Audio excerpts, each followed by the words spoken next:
Have you had a welcome to the NBA moment? Like, Well, I mean, the moment where I came to shoot and there was so many people, that was one. There's been a couple of moments where you just feel like you're a little baby sometimes. The first time we played Denver and Valanciunas really put me under the rim, I was like, I mean, he's dude. so big. What about Steven Adams? No, Steven Adams big is human. Steven Adams was crazy because he's talking to you. He's like, "Oh, good try, mate," and you're like, "Okay, dude, like, what do you want me to do?" But no, those moments like that, I think they're also. You don't want to act like a fan once you get on the court, but there are definitely names that, even before starting basketball, they were already like top names. And even when I came into this team and DeMar, Russ, Zach, Yeah. like when I got drafted there, like most of my texts were not to congratulate me for getting drafted. They're like, bro, like you're gonna practice with Russ, and it was like, or like, oh, you're gonna practice with Debo, and so those kind of things are pretty insane for sure. But I mean, there's a new thing every week. You're discovering something crazy every week, and yeah, it's been a crazy journey so far.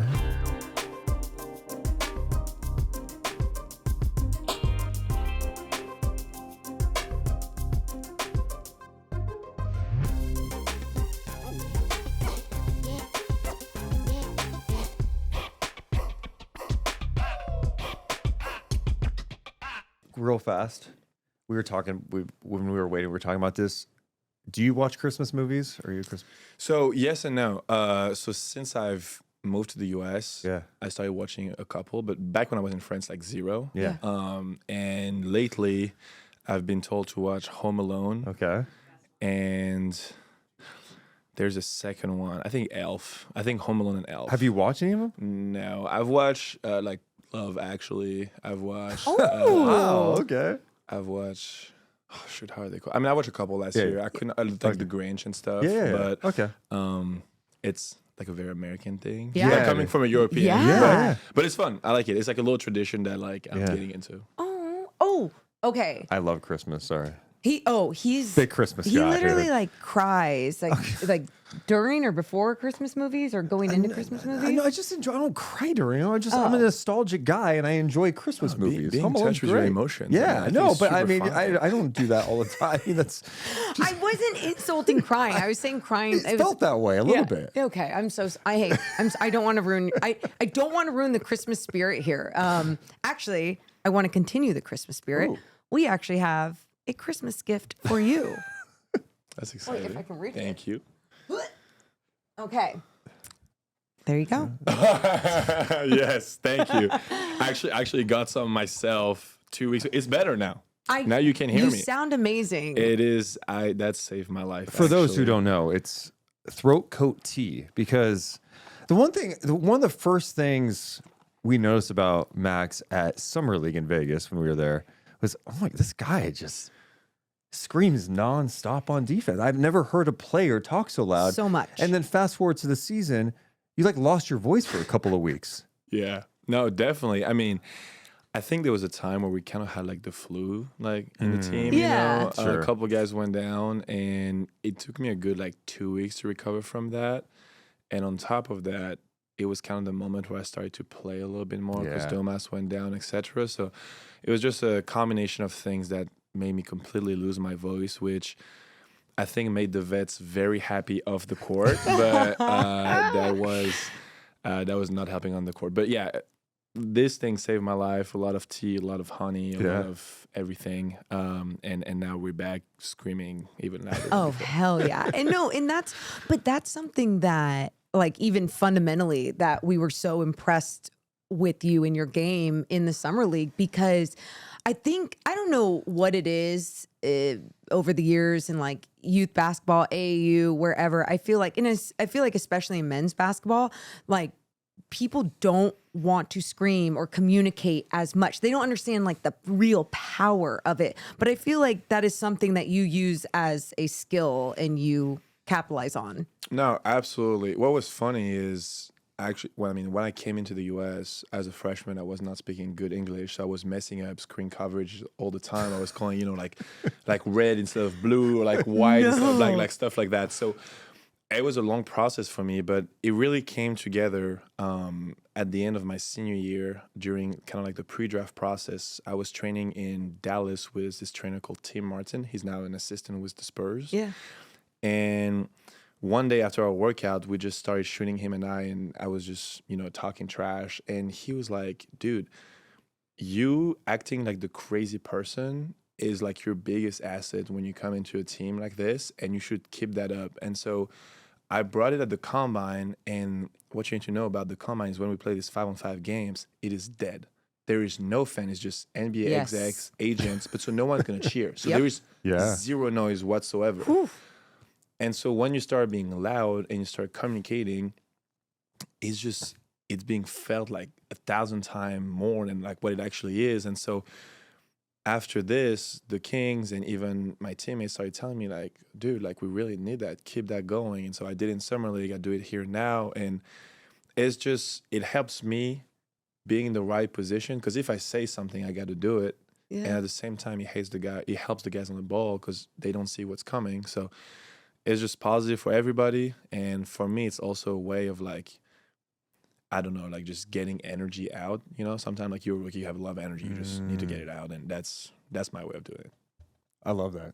I mean, So communication is so important, and I think that's one of the things that you were just talking about too. Is like, we all watch the game, but like if you don't talk on defense, it could be very problematic, especially in today's game where there's just so much off-ball movement, and these players, you guys are just so much more skilled than ever. Like.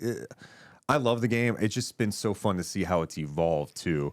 And for that reason, you have to be like on it at all times. No, absolutely. And at the same time, I think you also got to be able to listen at some extent too. It's like talk a lot, but also like listen and like hear feedbacks. So I think you kind of have to be like a little bit more balanced when it comes to this. But I fully agree. I mean, it takes 5 guys on the court to guard and 5 guys on the court to win. So yeah. You've had, I guess, a wild couple of years when you just look at your journey of France and Stanford and now the NBA.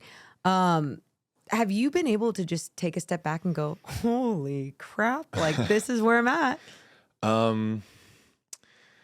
I've had a couple like, out of body experience over the past couple of years. I think the first one was, I actually told that to Scott and BJ on my pre-draft interview, was the first time I got to Stanford, I get put into a room with Harrison Ingram, who plays for the Spurs now. And he comes up to me, started telling me some stuff for like 2 minutes straight. And I just look at the guy and I smile at him like, look, I have no idea what the hell you just told me right now. And that was the first time I was like, whoa, like I'm really changing environment. It's a whole new world. Yeah. Like I got to adjust. And then more recently with the NBA, it's like I didn't realize that my entire life was just going to be designed to try to perform on the court at a certain level and be able to help this team. And so over the summer, when I came in to shoot one day, I just texted my coach. I was like, hey, I want to shoot like 40, 45 minutes, just something light. And I come in the gym and there's like 8 or 9 coaches rebounding just for me. And like, it was almost a little bit overwhelming, but it's only been positive. And everyone around us, everyone around me has been super, super supportive, whether it's my family, whether it's you guys, whether it's the coaches at Stanford here, the people around. And I've been extremely grateful. While you're in the midst of it, it's kind of hard to take a step back. Yeah. But at the same time, I try to appreciate it each day a little bit more and not take it for granted. Yeah. So it's been an amazing experience, Think 100%. about having some like 8 people rebounding for you on the That blacktop was- right Yeah, now. you're Like, saying that. I was also just thinking about like coming to a new country and And like that. not knowing the language and like, I feel like that's overwhelming in itself. Yeah, I mean, a little bit. It's college forces you to socialize Yeah. pretty fast. Also, like, I got put with the team for the summer before classes started. So I think I picked up some expression and habits that were not necessarily like socially okay in like a regular class setting. Okay. So that caused me a little trouble. But no, overall, I think I'm going to say California in general, because Stanford and Sac is both in NorCal. And has really welcomed me with open arms, and even my family really. I mean, when they came down here for the first couple games a couple weeks ago, they tried to meet as many people of the organization as possible, and they had the best time ever. And I think the city of Sacramento did like an amazing job welcoming them. So, like, thank you guys for that. I think it I means love a that. ton for them as parents. So, yeah. Yeah, we're born and raised in Sacramento, so There we it is. love Yeah. this city. I'm glad like your parents felt the love, and I'm glad you're enjoying it too. I was thinking about your journey too. Swimming was like your first love, It was. and you were really good at it. I was all right. Yeah. You competed at a high level, right? So He's being humble right now. yeah, well, it's just people like you kill me because it's like you're just good at everything. It's like, hey, you're intelligent. I got a degree in mathematics. I play in the NBA, and I used to be an elite swimmer. That's it. What did the sport of swimming mean to you at like a young age? Like how did that help you in your journey? So, I mean, well, at very first, it was my parents wanted me to be able to swim. So, we can go on vacation and I can swim. That was the first thing. And then very early on, I think I had this like competitive mindset that was like, when I start something, I want to be good at it very fast. And as soon as you had competitions and challenges, that's something that really drives me. So that's why I probably started like around like 3 or 4, and then I just kept doing it until like 11 or 12. But the one good thing that swimming brought me was, for like a tall kid, it really like structured my back, and I never had back issues because of that. That was really, really nice. But then at the same time, once I switched to basketball, it's a non-contact sport, so you have to kind of teach your body, how to jump, how to move, how to, take the impact. So it was half and half, but overall, great experiences. That was really the first time where, once again, I was in a competitive environment, and I chose to be like, you know what, I want to put in extra hours. I want to do this. I want to do that, and kind of slowly develop that professional mindset, if that makes any sense. Yeah. And so it was really nice. But yeah, I can swim at the beach now. Oh. It's pretty cool. I do. I want to talk about you as, I guess, a child, and even you starting swimming at 3 and 4 and being so competitive. But first, I just have to ask you, because you're so right, not it being a non-contact sport, and then you're in the NBA now, and there's a lot of contact, a lot of physicality. I guess just right now, in this moment, what's that been like, taking that contact? Oh, I mean, it's really hard, to be honest. I had my first, reality check when I moved to college, because between Europe and America there's a world in between it. I mean, I gained pretty much 40 pounds. I've been in college in the US. I came in like 200. I'm like actually 50 now. I'm like 250. Wow. But even then, going from college to the NBA, it's like you have freak athlete. All 450 players are just freak athlete. Yep. On top of that, they work their tail off for years, and they're extremely driven and extremely competitive. So naturally, it's just a fist fight pretty much every night. And as a big on top of that, I think you get the best part of it. Like playing against dude like Julius Randle, Rudy Gobert, even Jokic, Valanciunas, like all these guys, Hartenstein, like they're like big individuals that are going to hit you and trying to get a rebound over you, because that's how, they make their money. And it's a challenge that you have to face. And it is something that when it's not going your way and you really feel beat up, it really makes you feel bad about yourself, and that pushes you to, put in some more effort. But then once you're the guy on the other side, and like you're the one that's able to, assert yourself and, help your team that way, it's the greatest feeling in the world. Well, then let's go back to that. It seems like even at 3 or 4, you have been willing to push yourself to a different level. And even hearing it now, it's like how that just connects with you.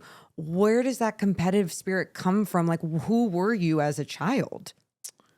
I think it was probably from my family. I mean, my mom is like someone who's extremely competitive just naturally. And then my dad did judo at a very high level as well. So he kind of knew what sports was about. But I think from an early age, both of my parents were, extremely supportive and extremely loving with whatever I was going to do, no matter what, whether it was at school, in life, with people, in sports.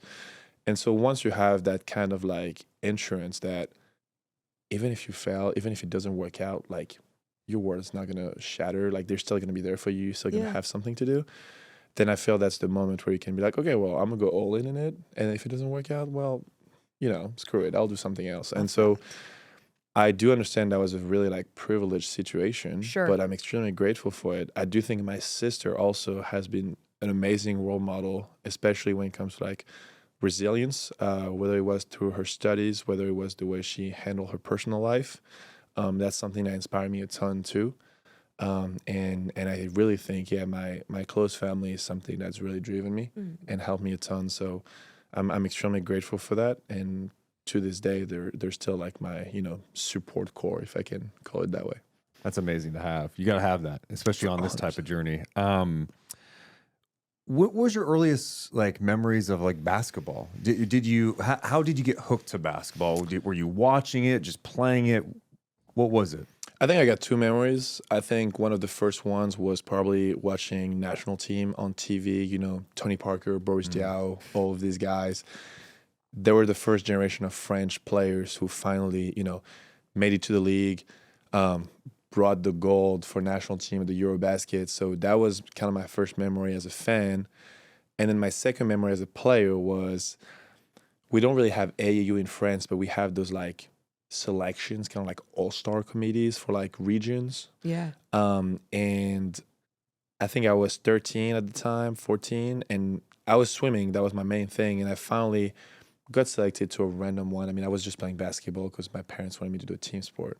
So I went there. It was really like once a week. I went there, and after 2 hours of practice was this little like Paris selection. My dad picks me up, and I turn around to him, and I'm like, I didn't know we could play basketball like that. I had no idea. It was really discovering a new sport. What? And all these guys there that was all like 13, 14, they just been playing basketball their whole life, and they knew so much more, and it just looked so cool, and I had so much fun. So I turned around, I was like, I just loved it. Like, I want to go back. Wow.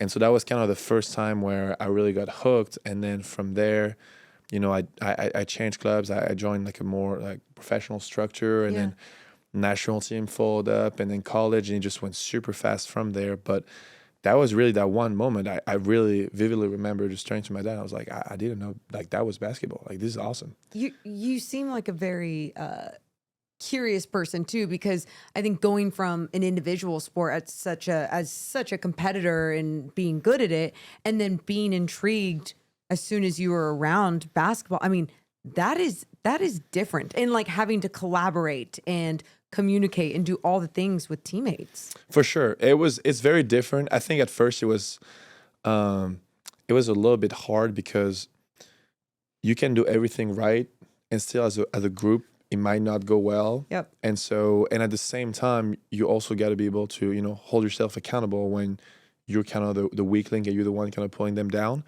But overall, as a human experience, I really believe that playing basketball and being in that team environment develop your social skills and also makes it even better.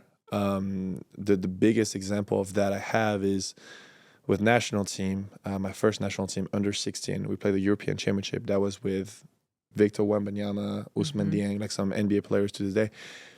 We lose in the finals and we finish second to Spain. After that, COVID hits, and we have to wait 4 years to run it back for under 20 European Championship. And the core of that team, 8 or 9 of the players, were the same that the one we had 4 years before. And on that one, we finally go all the way through, win the gold. And that feeling you have when you finally win with that same group of guys, you've kind of went through all these steps, all this preparation camp, all the wait with COVID and all that, it just made it a million times worth it and way better than if it was an individual sport, in my opinion. And so I think it brings the highs so much higher. And then off the court, I mean, there's no better feeling than just kicking it with your boys like after a basketball game, right? So that's really what pulled me to that team aspect. Yeah, those bonds. I mean, you're gonna have 100%. those bonds forever. Oh, Those no question. moments. It's powerful. I'm actually wearing my one of my former teammate, Cole Kastner, who is a future Hall of Famer in Virginia lacrosse. played the PLL last year. He gave me this little California Redwood bear. I don't know if I can promote that, but the PLL is great. So I mean, these are guys that for sure, like, I mean, they're your brothers for life, right? And you wanna keep in touch with them, and you wanna keep seeing them as often as possible, because whatever happens like in between those lines, these are things that you cannot experience in like your everyday life, right? Like you get to be a different human being, a different competitor, and it's welcomed. And I think that's one of the really, really nice thing about professional sport. I gotta ask you about Victor. When you were that young, did you realize, oh yeah, this guy's just different? He's gonna be what he is? We've known that since he's 13. Yeah. Wow. What was it? Well, I mean, he's like 7'12". I mean, it's big guys, and some the first thing. I mean, the first thing that strikes you is the first time you meet him. I think it was just probably 13, 14. It was around that same time, and it's like he's massive, first of all, but then very quickly he had these professional habits to himself and this unrealistic confidence in himself. And I think when you have those two things and the physical tools that are given to you, there's no reason for you not to become this elite player. And so the only thing that the world did not know about him, because he never was as mediatized as those Americans players up until this Vegas showcase, right? But back home, we all knew about it, and we're all just, it's a question of time. Now, in my opinion, he's still like exceeding expectations, even with how high the bar is for him. So me personally, it's a source of inspiration. It's also just a friend. You know, when we went to play San Antonio, I got to get to know with him, his mom, and it's good to see them. But on a purely basketball standpoint, yeah, he's absolutely amazing. And look, 2028 is coming. I hope I'll be on the team with him. That could be nice. That could be nice. Yeah. That is special. So, I mean, it's special. Like you said, it's one thing to be able to like play with each other, grow up, like see each other, but then to also see each other succeed and get to the next level absolutely is something else. But even for you, it wasn't just basketball that you were playing with him, against him. Chess as well. You guys played against each other? Yeah, we do play against each other a little bit. It's something I think we've both picked up over the years. It's just a good way to get away from the court a little bit while still remaining competitive. I'm still unbeaten against any French players. Wow. That's very important to notice. Rudy Gobert tried to get me when we played Minnesota. Did not work. But we played a little bit. I think it's fun for athletes to also act as like role models outside of their line of work, outside of basketball. And I think promoting those kind of like more cerebral games, if I can say, I think is something that's cool for the next generation. And I also think for us, like our image, obviously we're basketball players to the world. That's what we are. But at the same time, I think we're individuals that have, other interests, that have a life outside. I think he's also an unbelievable drawer. I have really like a very artistic family, and he reads a ton and that kind of stuff. So I think everyone has a lot of, facets to them, and I think it's a cool way to show it. Are there any overlaps with chess and basketball in terms of like, I don't know, patience and the mentals? Yeah, I don't know. I think you can always draw a comparison when it comes to like prep. Yeah. Before a game, you go watch film. You kind of trying to anticipate what the other team's going to do, how you want to position yourself. I guess chess kind of the same way. You have, openings. You're like, kind of want to do this. If he does that, I'm kind of gonna go that way. So in that sense, I do think once you get to a certain professional level, I mean, even for you guys, you prepare for an interview, right? You prepare for a podcast, you do research and all that. So at a certain level, you cannot just pull up to the game day and just expect it to go well. Like you have to prepare yourself for it. So in that sense, yeah, it does a little bit. When you're playing chess, are you talking smack it, or is it very much you guys are quiet? Like, what's that like? I've never played. I know this is lame, but I've never played chess. That's not lame. A lot of people haven't played chess. Yeah, I get it. I haven't know. played chess. I mean, if you play against like your little, like, 6-year-old cousin, hopefully you're not talking crazy. But if you're just with your friends, the first 10 minutes you do, and then once it started to get a little tricky, everybody, calms down, Yeah. and it's just you just put lock in. Yeah, you just lock in. You're just trying to make a right move. But Like, at what's the end of the something day- you say? Like, I got your king. No, Okay, you don't okay. talk like that. But, no, you bring some other aspects of life into it. I don't know. You just Oh my gosh. Like, you get personal. Oh, yeah. Damn, he's like, I can't talk about this on here. No, I mean, it's not crazy. It's playing chess, but it's funny. Like, you always, what I love is that you always have the competitive side of people coming back. You can't be playing cards, you can't be playing chess, you can't be playing video games. Like, it doesn't matter. It just at the end of the day, that's who we are, and it's fun. You mentioned some of the preparation, and I think that's something that so many lack in different roles in this world. Some people have been doing it for 20 years, so they will come into an interview or a broadcast and they just won't be prepared. Or a player, they just rely on their athleticism or something else. But there's just so much more to it. Where do you say you take your prep level before going into a game, when it comes to film, when it comes to any of those things, your body, whatever? Well, first of all, I think it evolves throughout time. I think as you have more and more experience, you understand what works for you and what are the new things you want to add to your routine. But for me personally, we always have the same like film session with your individual coaches and with the team. Have an idea of the personnel, how they play, have an idea of how their team play, what they want to run on offense, what they do on defense. Then on a more individual standpoint, I want to make sure I get, certain shots, certain moves, certain amount of repetition right before the game to kind of, get in your groove and have a good feel for the ball. Also, when it comes to treatment and lift, get your body ready. You kind of have the same timings that you hit before the game. When do I eat food? When do I get my treatment? When do I warm up? And that's what I've been picking up to now. I do believe that Russell or Debo's routine is probably much different than mine because they've been doing it for 15 plus years and they had to, probably adjust. They know their body really well. They know what they want to do. But for me, that's where I'm at right now. And I wouldn't be surprised that if you ask me that question in 5 years, even maybe next year, it's completely different. Yeah. Thinking about your journey, you went to, academics has been a big part of your life, right? Yes. You ended up at Stanford. You got your degree in mathematics and computer science. Amazing. And then I from what I understand, you were interested in astrophysics. Yes. What was it about space for you? Like, why has that been so interesting for you?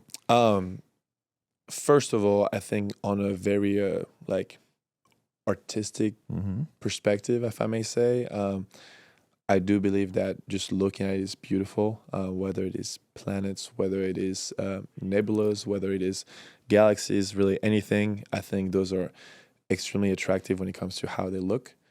Then I really like the fact that throughout history, it was always something that humans have looked up at, whether to talk about it as almost godly figures, whether it is for poetic reasons and then later on scientific reasons. So I think those are really cool. And then also when you take a big step back, we're just random humans on a rock in the middle of space. And I believe that trying to understand what's around you, the bigger picture, it humbles you, and at the same time it opens your perspective and your mind a ton. So that's what always attracted me. I think my family has also really been supportive of that and always kind of pushing me towards exploration, and we were talking about being curious earlier. So that's kind of what I try to do. And then as I grew up and I started going to college and stuff, I realized that I like this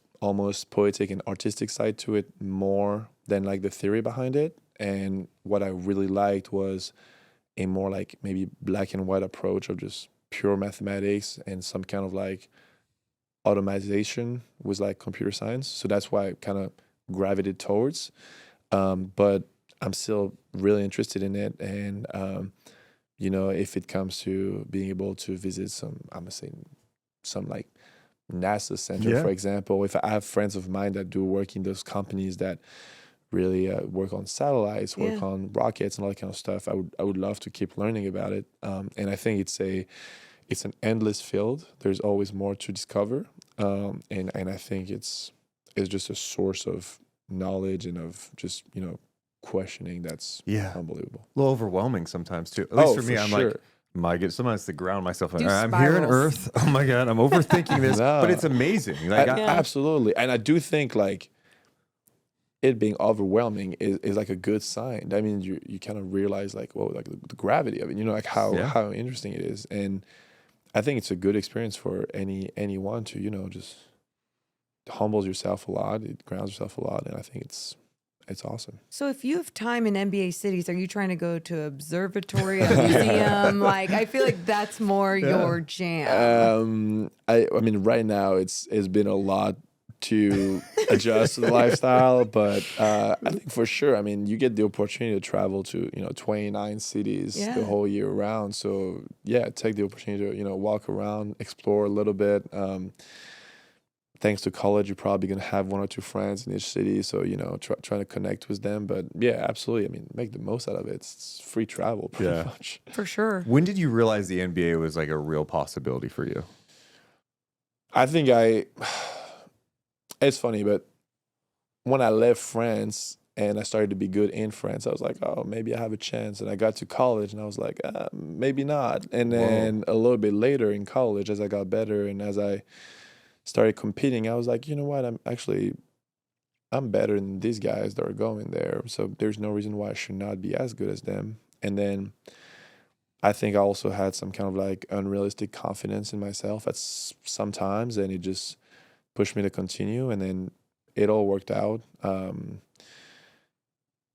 I was just trying to be good, and I was just trying to, win games. And I think that's what drove me there at some extent. I don't necessarily believe in having an objective that's super, super, super far away and always thinking about it. I'm more into like, small step along the way and getting closer, kind of being where your feet are a little bit more. But that's how it happened. I feel like I'm really either super impressed by something or I'm completely hating on it. And I think that's kind of what got me there somehow. I don't know. So when you had the moments of like, oh, maybe I'm not good enough, did it mess with you at all? Or was that just like a momentary, like, how do you get out of that when, I am good? Yeah, well, when you go from being, one of the best players where you're at, and then you go into this new world and you play against guys that are way better than you, obviously it's a shock, and then you have to readjust. But the biggest thing for me was some of my coaches my freshman year, especially David Birkin, was you got to find a routine, and you have to find consistency in whatever you do. And eventually, by working on that and by getting better day after day on those things, you end up getting better in the big picture. There's not a day where you're gonna wake up and be Michael Jordan. Like, it's not gonna happen. But after 2-3 weeks, you're gonna get a little bit better at this. After 4 or 5 weeks, you're gonna put a couple pounds. After 6, 7, 8 weeks, you're gonna put some. It's a process. Just stay true to it. Be consistent with it, and it just gradually and slowly got there. And that's what helped me. That's what helped me. Have you seen those steps? Have you seen those steps this year? Because I feel like just watching you, like, obviously with more experience and playing time, you're going to get opportunity to do things out there. But like, it's been fun just to see like your growth, the steps you've made with just playing time. No, for sure. I mean, I do think there's also a lot of context to it. I mean, Doma's going down, Sure. kind of Drew going down too. It's naturally going to have more minutes, but then I do think I've improved. I do think my confidence was the main thing. I do think my body is slowly getting a little bit more ready. There's still like a ton to work on, but yeah, absolutely. I think playing with confidence and understanding where your spots are on the floor and how your teammate, like their screen, like their kickouts, all that, is just by being thrown into the fire that you can figure that out, right? Yep. And so that's what's been helping me lately, and it's trending the right direction. Yeah. It's like all the opportunities that you are being given right now, you are capitalizing on. You mentioned unrealistic confidence twice. You mentioned it with Wemby, and then you mentioned it with yourself, just at different points of your like lives, right? In his younger life, and then you in college.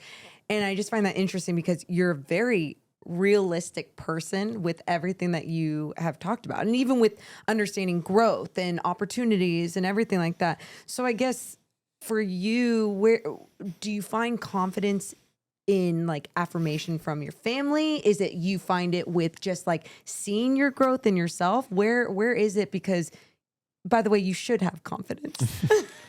That's a great question. I don't think I have an exact answer for this. I think seeing other people do it, and then when you come across those people, you realize that they're not much different from you. Yeah. I remember seeing this video about a French like film director, basically, that was talking about how a lot of people, say for example, a podcast, would love to have a podcast or would love to start it, but they don't necessarily feel this feeling of like, oh, I would belong there, and Yep. I'm good enough to do it, or like, it's okay for me to try to do it, right? And I think for the biggest part of my life, I did not necessarily have that, and now that I do, I think what it helps you with starting it. Yeah. And then once you start it, you have to go into the second part of the process, which is being serious about it. You got to show up every day, trying to get a little bit better and everything. And I think that's where my more realistic approach and more, down to earth is helping me with. So it's, you need those two. And once again, like it fluctuates, like there are times where at the beginning of the year, I thought I was not really good, and I didn't think I could help the team in any ways. But then slowly you kind of find a niche here and there, and you kind of adjust. And then now all of a sudden you're like, oh, you know what, maybe I can. And what's important is just, staying the big picture, not trying to get too high, too low, just slowly trend up, and by the end it'll be fine. It's crazy him talking about because Well, like because even the beginning of the year, you're so right. It was more noticeable to see where your confidence was to now, which by the way makes sense for any human being, but any rookie going, started at the beginning of a season. it's But like, true. it's so cool to see it. yeah, I mean, I think we all look at these NBA players like as like superhuman sometimes. Yes. And it's like, no, they're human beings. They and have to grow their they confidence. go through Yes. things, and success isn't Emotions. linear. And like, that's why it's so important, like, to have conversations about this and learn about you guys, because like, yeah, you guys are human beings. You go through things, and there are going to be issues with confidence at times, and you have to like overcome that and fight through it. And it's just fascinating to learn more about it. No, for sure. And I think at the end of the day too is you want to win at life. That's kind of what I tell myself sometime. And I think basketball is a massive part of it, but then there's also everything around it. And sometimes like you can be on top of the world when you're on the court, but then you go home to your apartment and it's like you don't necessarily have family there, your friends are not necessarily there, and then you just sit on the couch for a couple hours and you kind of look at yourself like, I'm not necessarily having fun. So we had this conversation with like mental health too, with DeMar that organized a dinner for all of us, and we talked about it like earlier this year. And I think it's very right, is that some people can be like superheroes at certain domain of life, but then it doesn't mean that everything is all, rainbows and shiny and all that. It's life as a whole, and it's like really important to balance it, in my opinion. And you always have a ton of stuff to learn. Like, I mean, I might be okay at basketball, but I'm terrible at answering texts, for example. I'm terrible at like getting back to my parents, to my family, to my friends and all that. Ooh. How many unread texts you have right now? Like a lot, hundreds? probably. But it's like, so for example, that's that, but then it's a little thing, but it also affects your relationship in the long run, because you're moving cities, and then everybody else, the only way to communicate with you is just through text. But if you take 3 weeks to answer, then you kind of lose touch with them. And then Does from that there, weigh it's on kind you? of, it may happen on me, it may happen on someone else, but it was like a random example. But I'm just saying that like, it doesn't mean that you're good at like basketball, that like you're going to be a great father. Or it doesn't mean that like you're good at soccer, that you should be like a good like politician or something. Like I'm saying anything, but Right. so it's like, we do cool stuff, but you cannot really like put us on a pedestal too. Like we do have a ton to work on, we do have a ton to learn, and that's just part of life too, Yeah. Well, no, I was saying more like, do those unread texts and everything like weigh on you though? Seriously, like No, even they your do, they mental do. health Yeah, and they like do. and like, man, I have to get back to that. Is that something that obviously as you try and grow on the basketball floor, is that also something you're trying to No, improve? 100%. I mean, like, Text your mom back. no, I will. But it's like, the thing is, one thing that I've realized though is now that I kind of like, live by myself, it's everything that comes to with being an adult that I did not necessarily see, because even though I didn't move away from home, college is still, you're still like very like catered still. Yeah. So there's a ton of stuff that you now have to take care of, that you did not really think about before. And so you just grow in life and you just adapt, and there's a ton to that comes with it. So it's a process. Yeah, I gotta enjoy it. And you just got your driver's license too recently. did. That was like Come an on adult now. thing you had to do. Process. Come on. Yeah. California DMV. We Congrats. Yeah, but Thank time you. out. good. Be careful on the road though. You borrowed Zach's I car did. to do but, it. I mean, Zach saved my life really, because so I passed the writing test, and then I was gonna go do the driving test, and all the people that told me 2 weeks ago, like, oh yeah, like if you're in my car, just takes it. All of a sudden, none of them wanted to give their car. And so Zach tells me like, oh, like I have a car for you. I'm like, all right, cool. Like, what is it? Because I knew he had like a big like Raptor truck. I was like, okay. It's like, no, don't worry. It's a little car right next to it. I went. The car was absolutely massive. It's probably like half my salary for this year. I was more scared of like scratching the car and actually failing for my permit, but it all went well. The car came back safe. Thank you, Zach. I got my license. And funny enough, now sometimes when we come back from road trips, I have to drive some of the guys or some of the staff to their home, because for some reason they don't have a car. They trust you. I don't know if they should, but they do. Yeah, they I mean, that's wow. They trust. That's very hilarious. cool. You mentioned the DeMar, the dinner with talking about mental health and everything. I guess what would be the best piece of advice that maybe you got from one of the vets on this team? I think the biggest thing for me was, asking questions and not being afraid to reach out. I think that can go for any kind of situation, whether it's basketball or non-basketball related. These guys have kind of seen it all, and they can really like advise you when it comes to this.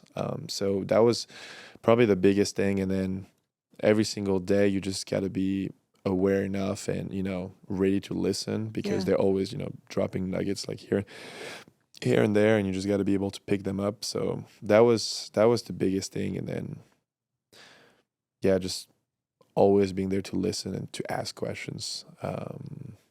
Also knowing when to say nothing sometimes, but it's like, that was a big thing. I think the only thing I'm going to ask of you now going forward is just go home and watch Home Alone, and then just like let me know what you Great. think. It's my favorite movie. Is it really? It's my favorite movie, I so think it's go my favorite, watch it. and by the way, not Christmas movie. It I just is? love it. Yeah. It's That's just what I'd say. okay. But I so- don't know if it hits the same. Like, because you're what 22? I'm 22, yeah. Mine, I don't know. I'm curious if it does Yeah, hit the different same. time. No It's- cell I- phones. I do think that like, the Christmas spirit can always carry no matter what. that. Oh, man. If you put yourself in the mood, maybe Hey. it might be snowing one day, who knows? A little hot chocolate. Yeah, Santa's see, for you need to go sure see. coming to You need his to go see house. Christmas lights in East Sac. You know something funny? Yeah. What? I was visiting Sac at some point. I was driving around, and there is on maps like a dot that's called Christmas lights on the map. So I clicked on it and I went there, and I was like, "There's no Christmas light." And my mom was like, "Bro, it's November. Like it's like October. Of course, there's no Christmas light." And I was like, "Oh yeah, my bad." But so I'm gonna go It's up again. now. It's on now already. Oh, yeah. Okay, Oh yeah, I'm probably go gonna at go night, this week. cruise But through. Yeah, I mean, you can walk or drive through. I prefer walking. I don't know if you will, because like everyone's like, "Oh, who's this 7-foot guy?" Oh yeah, he plays on the Kings. no, definitely. But I'll try that for sure. And Old Sacramento, underrated. Oh, they have yeah. a thing called Theater of Lights on the Okay. weekends. It's cool. I love I it. have all the Christmas He's pushing tips. the Christmas spirit on you. So I'm forcing it on you at this Yeah. point. But Hey, I'll take it. in all seriousness, congrats on your journey, man. It's Yeah. been cool to Thank you. learn more about you and this journey you're on. And I hope you enjoy the ride, man. Thank you so much. Thank you. One and only, Maxime Raynaud.